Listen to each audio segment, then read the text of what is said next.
दौलत थकीत ऊस बिलाबाबतचा निर्णय 2 एप्रिलला प्रादेशिक साखर सहसंचालक यांच्यापुढे होणार सुनावणी. दौलत बचाव कृती समितीतर्फे देण्यात आली आहे माहिती. दौलत साखर कारखान्याला सन 2010-11 हंगामात ऊस पुरवठा केलेल्या शेतकऱ्यांना ऊस बिलांची थकीत FRP देण्याबाबत प्रादेशिक साखर सहसंचालक कोल्हापूर यांच्यापुढे सुनावणी होऊन 2 एप्रिल रोजी अंतिम निर्णय घेण्याचं ठरलंय. 2010-11च्या FRP सह शेतकऱ्यांना एकूण 24.15 कोटी इतकी रक्कम देय आहे. ही रक्कम 15% व्याजासह तातडीनं शेतकऱ्यांना अदा करावी अशी मागणी दौलत बचाव कृती समितीतर्फे करण्यात आली. अथर्व दौलत आणि जिल्हा बँक यांच्यामधील त्रिपक्षीय करारानुसार ही रक्कम देण्याची जबाबदारी अथर्व कंपनीनं घेतली आहे. मात्र 5 गळीत हंगाम पूर्ण झाले तरी अथर्वकडून कोणतीच कार्यवाही होत नसल्यानं शेतकऱ्यांमध्ये नाराजी आहे. FRP सह करारातील अन्य मुद्द्यांवर चर्चा झाली. जिल्हा बँकेनं आणि दौलतनं आपलं लेखी म्हणणं सादर केलंय.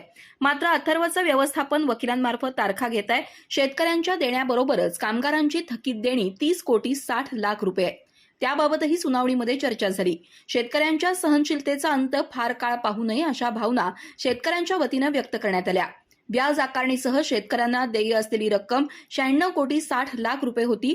सुनावणीसाठी शेतकऱ्यांच्या वतीनं प्राध्यापक NS पाटील, ब्लॅक पॅन्थरचे अध्यक्ष सुभाष देसाई, तानाजी गडकरी, शामराव मुरकुटे, पांडुरंग बेनके, दीपक कांबळे आदींनी बाजू मांडली. कामगारांच्या वतीनं प्राध्यापक सुभाष चौगुले यांनी बाजू मांडली.